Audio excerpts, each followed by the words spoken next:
علیہ السلام نے فرمایا بندہ سادہ تھا پر بات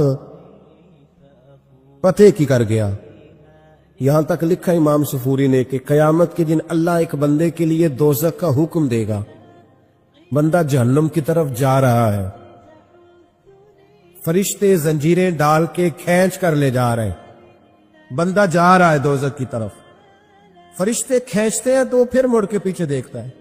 توجہ ہے میری بات پر؟ ادھر دیکھنا ذرا. وہ کئی دفعہ کسی کو کھینچتے ہیں نا تو مڑ مڑ کے پیچھے دیکھتا ہے. چلو آپ کو سمجھاتا ہوں, سمجھ آ جائے گی. وہ جب سکول جانے کو دل نہیں نہ کرتا تھا جی, ان کے لیکچر دینے نا اپنے بچیاں نو, اور بڑا 1.5 گھنٹے کا, بچے ناراض نہ ہو جائے. جب وہ کبھی جس نلائق کا سکول جانے کو دل اور اس کو کھینچتے تھے تو وہ پلٹ پلٹ کے پیچھے جاتا نہیں. اسی طرح مدرسے میں بھی جب آتے ہیں تو کئی بچے ایسے ہوتے ہیں جو آتے نہیں تو کھینچ کھینچ کے نہیں لے جاتے کئی دفعہ. تو جب کھینچ کے فرشتے جہنم کی طرف لے جا رہے ہیں, کھینچتے ہیں تو پلٹ کے پھر پیچھے دیکھتا ہے, پھر فرشتے کھینچتے ہیں پھر پیچھے دیکھتا ہے, پھر فرشتے. ذرا نظارہ دیکھنا, دوزخ کو لے جا رہے ہیں, پلٹ پلٹ کے اللہ کی طرف دیکھتا ہے. دوزخ کا دروازہ آ گیا, پھر پیچھے دیکھ رہا ہے. رب کریم نے فرمایا اسے واپس بلاؤ, رحمت دا دریا الہی, بلاؤ اسے واپس. واپس آیا. اللہ نے فرمایا بتا تو پلٹ پلٹ کے کیا دیکھتا تھا؟ ویسے اللہ کو نہیں پتا کیا دیکھ رہا ہے, کیا دیکھ رہا تھا. تو رو پڑا, عرض کرنے لگا مالک میرا یقین تھا کہ تو بڑا ہی کریم ہے. اللہ میرا ایمان تھا تو بڑا رحیم ہے. اللہ میرا ذہن تھا تو معاف کرنے والا ہے. جب فرشتے کھینچتے تھے نا تو شیطان مجھے کہتا تھا اب تو جہنم میں جائے گا, پر میرا یقین کہتا تھا نہیں, رب نے معاف کر دینا ہے, اللہ نے معافی دے دینی ہے, بخشا جاؤں گا. پھر شیطان کہتا تھا جب فرشتے کھینچتے تھے, میں کہتا تھا نہیں معافی مل جائے گی. یا اللہ دوزخ کا دروازہ آ گیا پر میری امید نہیں ٹوٹی. اللہ دروازہ جہنم کا آ گیا پر میری امید نہیں ٹوٹی.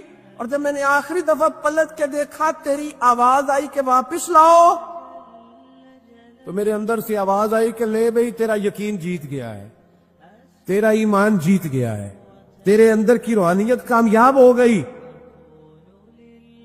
بندے اور رب کی باتیں ہو رہی ہیں تو فرشتے چپ کر کے کھڑے ہیں.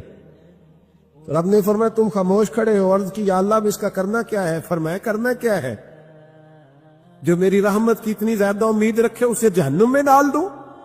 یہ کیسے ہو سکتا ہے؟ اس کو پکڑو اور میرے فضل کے ساتھ اسے جنت عطا کر دو. تو پہلی بات یہ کہ اللہ کی رحمت کی امید رکھے. صبح سے شام تک کہے الحمدللہ. کیا کہے؟ ایک ہوتا ہے تکبر کے طور پر بڑھ کے مارنے کے لیے ذکر کرنا, وہ منع ہے. ڈینگے نہیں مارنے بلکہ اللہ کی رحمت کا ذکر کرے تشکر کے لب و لہجے, تشکر کے لب و لہجے. ہمارے نا لفظوں سے شکوے چھلکتے ہیں, ہمارے جملوں سے چھلکتا ہے کہ ہم پریشان ہیں, ہماری باتوں سے محسوس ہوتا ہے کہ ہم کسی وجہ سے بڑی تکلیف میں ہیں. اس کو نکال دے. جب بندہ اللہ کی رحمت کی امید کرے گا تو اللہ بھی پھر رحمت, فضل اور کرم کے بادل ہی برسائے گا.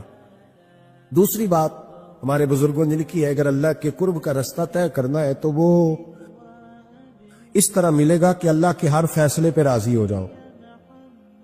جہاں اللہ نے مجھے بٹھایا میں راضی ہو جاؤں, جہاں اللہ تبارک و تعالیٰ نے میرے بھائی کو بٹھایا ہے وہاں میرا بھائی راضی ہو. جہاں جہاں اللہ نے ہمیں بٹھایا ہے ہم اس جگہ پہ راضی. معاملہ پتہ کیا ہے؟ ہم اپنی مرضی کا فیصلہ چاہتے ہیں, مرضی تو اللہ کی چلے گی, مرضی اللہ کی چلے گی. میرے رسول کریم علیہ السلام نے صحابہ سے پوچھا تم کون ہو؟ حضور مومن. فرمائی ایمان کی دلیل دو. یہ بات مجھ سے کو پوچھے تو شاید میں جھگڑا کروں کہ ایمان کی دلیل. حضور نے فرمایا کون ہو؟ یا رسول اللہ مومن. فرمایا دلیل دو. حضور دلیل ہے ہمارے پاس دو. یا رسول اللہ اللہ نعمت دیتا ہے تو ہم شکر ادا کرتے, مصیبت ڈالے تو صبر کرتے, اور جو فیصلہ اللہ ہمارے حق میں کر دے ہم اس پر راضی رہتے ہیں. میرے محبوب کا چہرہ خوشی سے کھل اٹھا. فرمایا تمہیں مبارک ہو, تم تو واقعی بڑے پکے مومن ہو.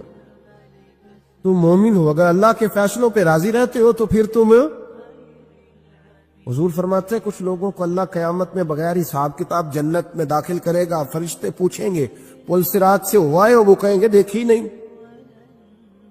میزان عمل تلوائے؟ وہ کہیں گے دیکھا ہی نہیں۔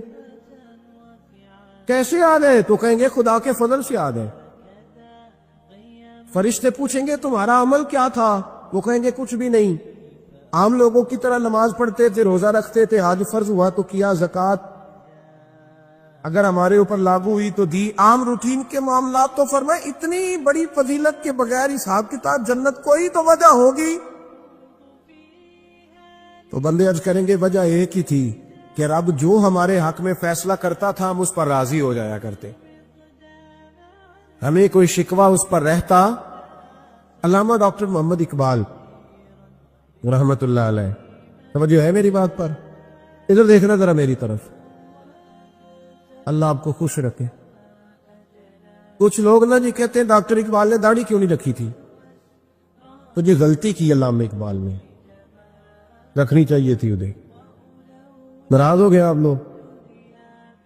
جو جس کی غلطی ہے وہ اس کی یہ غلطی ہو گئی ان سے، انہوں نے نہیں ٹھیک کیا۔ اب اقبال کے داڑھی نہ رکھنے سے کیا سنت کی مخالفت پر اسے ڈگری دی جائے گی؟ وہ میں ہی کیوں نہ ہوں، جو کام خلاف سنت ہے وہ بہرحال۔ لیکن میرا سوال یہ ہے کہ اقبال نے صرف داڑھی نہیں رکھی، باقی سارے کام اچھے کیے، تو آپ باقی کے تو سارے اچھے کر لینا۔ اقبال نے جو کام کیا، جو دین کا درد دیا، جو پیغام دیا، جو جد و جہد کی، اس کو تو سمجھ لو نا۔ مطلب صرف داڑھی پہ آ کے دلیل پکڑتے ہو۔ علامہ اقبال نے مکان بھی نہیں بنایا اپنا، کتنا بڑا آدمی ہے، کوئی جائیداد ہے اس کی؟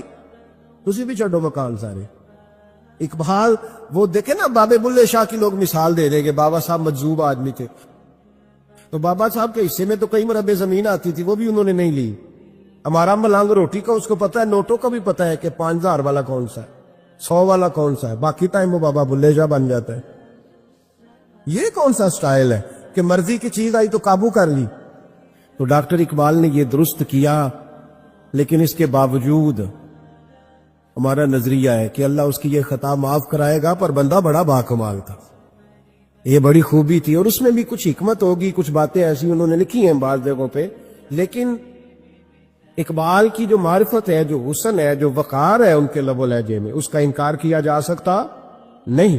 لیکن اس کو ہم ڈیفینڈ بھی نہیں کرتے، جو کسی میں کوئی کمزوری ہے وہ بہرحال اس کی۔ وہ ایک سوال بڑا اٹھتا تھا، لوگ کہتے تھے کہ آپ روز داڑھی کی بات بھی کرتے ہیں اور علامہ اقبال کی بات بھی کرتے ہیں، تو میں نے آج اس کی وضاحت کر دی۔ حضرت مولا علی شیر خدا رضی اللہ تعالیٰ عنہ ارشاد فرماتے کہ ایک عربی نبی پاک صلی اللہ علیہ وسلم کی بارگاہ میں آیا اور اس نے بار بار سوال کیا، بار بار حضور سے سوال کرنے لگا۔ سرکار کی عادت تھی کہ جب آپ کی طبیعت مبارک، مزاج مبارک بڑا ٹھنڈا ہوتا تھا تو آپ سوالوں کے جواب دیتے، اور جب کوئی سوال کا جواب نہ دینا چاہتے تو خاموش ہو جاتے۔ لیکن اس نے بار بار اصرار کیا نا۔ یہ مجموع الزوائد میں حدیث موجود ہے، راوی ہے مولا علی شیر خدا۔ دیکھیں حضور کا نور دینے کا شوق کتنا ہے۔ نبی پاک صلی اللہ تعالی علیہ وسلم سے جب اس اعرابی نے بار بار سوال کیا نا، تو پھر حضور خود فرمانے لگے چل پھر مانگ، تو کیا مانگتا ہے؟